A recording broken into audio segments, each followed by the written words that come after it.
Lesti sayang Rizky Bilar, Rizky Bilar sayang Lesti.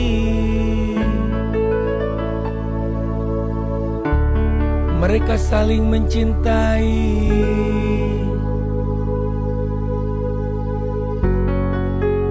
karena Baby L.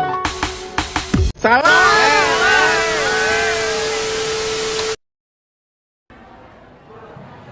Halo semuanya, perkenalkan nama saya Dijeldin dari Agifari.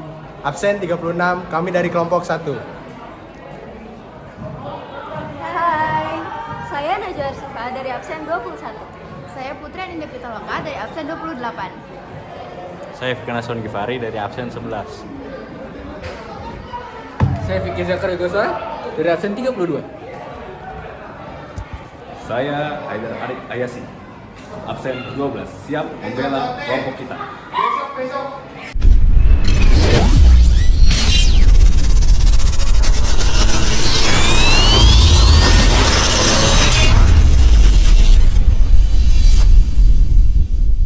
Bang, mau presentasi apa bang? Kau masih nanya, presentasi apa? Hah? Kami dari kelompok 1 akan mempresentasikan tentang perencanaan usaha pasar global. Pengertian pasar global. Pasar global adalah di mana terjadinya transaksi antara penjual dan pembeli dari cakupan dunia internasional, yaitu dari satu negara ke negara lain, sedangkan pasar lokal hanya mendistribusikan barangnya ke satu negara saja. Pasar global dilatar belakangi oleh negara yang sumber daya alamnya terbatas.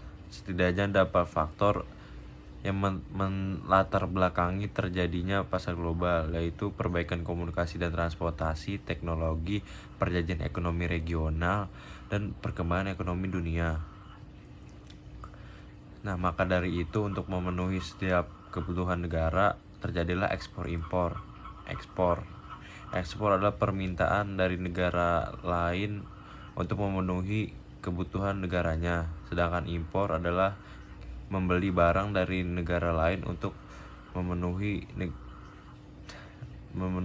devisa negara atau negara sendiri. Pasar global mempunyai satu tujuan untuk meningkatkan keahlian dan kompetensi pengusaha untuk mencari dan mengembangkan berbagai ide serta pengetahuan baru untuk penjualan produknya kepada masyarakat. Nah, nantinya kompetisi itu akan terlihat mana pengusaha yang kompeten dan kurang berkompeten. Tahap pertama adalah persiapan organisasi dan perencanaan produksi. 1. Pembentukan organisasi dan pembagian tugas. 2. Menetapkan target dan strategi. 3. Membuat jadwal kegiatan. 4. Menetapkan biaya produksi dan harga jual pembiayaan serta alur keuangan. Adapun tahap kedua adalah produksi hingga penjualan. Yang kelima, melakukan produksi. Yang keenam, melakukan quality control atau QC. Yang ketujuh, melakukan pengemasan. Yang kedelapan, melakukan promosi penjualan distribusi. Dan yang ketiga adalah evaluasi. Yang kesembilan, evaluasi kinerja dan keuangan. Yang kesepuluh terakhir, penyusunan laporan evakuasi. Selanjutnya ada faktor kunci wirausaha kerajinan. Berdasarkan luasnya, pasar dibedakan menjadi 3, yaitu pasar lokal, pasar nasional, dan pasar global atau pasar internasional. Pasar global dapat dipahami pasar lokal dengan selera global. Perkembangan teknologi yang semakin maju memungkinkan kerajinan memiliki pasar yang lebih luas, tidak hanya konsumen lokal, namun juga konsumen global. Pada prinsipnya, pasar terjadi karena adanya permintaan dari pembeli dan penawaran dari penjual. Potensi pasar dapat diketahui melalui 2 pendekatan, yaitu pendekatan permintaan dan pendekatan penawaran. Pendekatan permintaan adalah dengan mencari tahu kebutuhan dari pasar sasaran, sedangkan pendekatan penawaran mengandalkan pada kemampuan wirausaha untuk membuat produk inovatif. Selanjutnya, ada standar dan tata aturan nasional agar dapat mengatur strategi pemasaran. Pengembangan produk untuk pasar global harus memperhatikan aturan yang berlaku di negara tujuan, terkait standar bahan baku, proses produksi, pengemasan, dan distribusi. Standar bahan baku di setiap negara dapat berbeda-beda. Misalnya untuk beberapa negara maju, produk bahan baku kerajinan dari kayu harus dipastikan tidak berasal dari penebangan liar atau illegal logging. Standar proses terkait proses yang berlaku di beberapa negara diantaranya adalah tidak melibatkan pekerja anak dalam proses produksi. Standar tersebut berlaku dalam pengiriman dalam skala besar atau ekspor. Sedangkan untuk pengiriman dalam jumlah kecil atau paket standar tersebut belum tentu diberlakukan. Wirausahawan yang akan menjangkau pasar global harus mempelajari standar dan tata aturan nasional, internasional agar dapat mengatur strategi pemasarannya dengan tepat.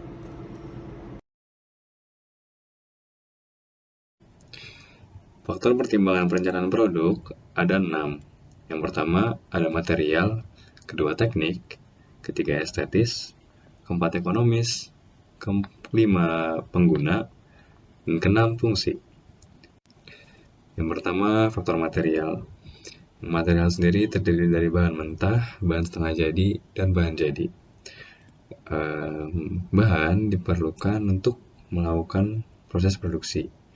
Dalam dunia usaha, untuk mencapai hasil terbaik dibutuhkan kombinasi manusia yang ahli dalam bidangnya dengan material yang bagus. Bayangkan bila tidak ada bahan baku, pasti proses produksi akan terganggu. Begitu juga bila tidak ada peralatan dan bahan penolong atau indirect material. Selain itu, material produksi juga harus berkualitas bagus untuk menentukan hasil jadi yang dapat menghasilkan kualitas hasil produksi yang sangat bagus. Membuat sesuatu dari bahan baku yang apabila kualitasnya rendah, maka hasilnya juga tidak akan terlalu bagus dan akan menurunkan daya jual. Material untuk produk harus diperhatikan juga dengan kriteria pemilihan material yang ditentukan, misal kekuatan, kekerasan, ketahanan terhadap korosi, dan tekstur. Selain itu, peraturan pemerintah yang mengatur tentang penggunaan bahan-bahan yang berbahaya juga harus dipertimbangkan. Faktor yang kedua adalah faktor teknis. Faktor teknis merupakan segala hal yang ada kaitannya dengan penggunaan sumber daya pada suatu proses produksi, yang dimana tujuannya adalah untuk meningkatkan produksi dalam sebuah usaha. Faktor yang ketiga adalah faktor ekonomis. Contoh faktor ekonomis dalam perencanaan produk kerajinan adalah yang pertama, material kerajinan itu harus mudah diperoleh dan memiliki harga yang terjangkau. Yang kedua, material kerajinan itu harus mampu mendatangkan keuntungan yang sebesar-besarnya, namun dalam jangkauan pembeli. Faktor yang keempat adalah faktor estetika. Faktor estetika pertama yang harus diperhatikan adalah makna dan kesan yang ingin disampaikan. Arti makna sendiri merupakan konsep awal dirancangnya suatu produk. Faktor estetika kedua yang harus diperhatikan adalah perupaan atau bentuk. Desain produk kerajinan harus sesuai dengan makna dan kesan yang ingin disampaikan. Namun, produk kerajinan juga harus dapat menampilkan rupa atau bentuk yang indah ketika dilihat. Faktor estetis yang ketiga dalam perencanaan sebuah produk kerajinan adalah pewarnaan, karena warna merupakan simbol yang dapat memperkuat makna dan juga memperkuat daya tarik sebuah produk. Lalu faktor estetis yang terakhir adalah ketika produk akan diproses secara lebih rumit, yaitu dengan memperhatikan detail-detail terkecilnya sehingga menghasilkan produk-produk yang kompleks dan juga indah. Faktor selanjutnya adalah faktor pengguna. Syarat-syarat suatu proses perencanaan produk adalah pengguna, di mana produk kerajinan tersebut harus dapat digunakan sesuai dengan penggunaannya dan dapat memenuhi kebutuhan-kebutuhan konsumen, dan harus memperhatikan nilai praktisnya. Karena banyak dari para konsumen yang lebih mementingkan penggunaan dan juga berapa lama produk ini dapat memenuhi kebutuhannya. Faktor yang terakhir adalah faktor fungsi.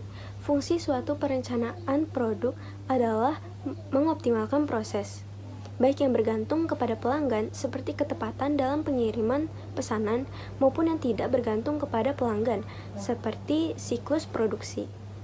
Nah, perencanaan yang bagus ini pasti dapat meminimalkan lead time.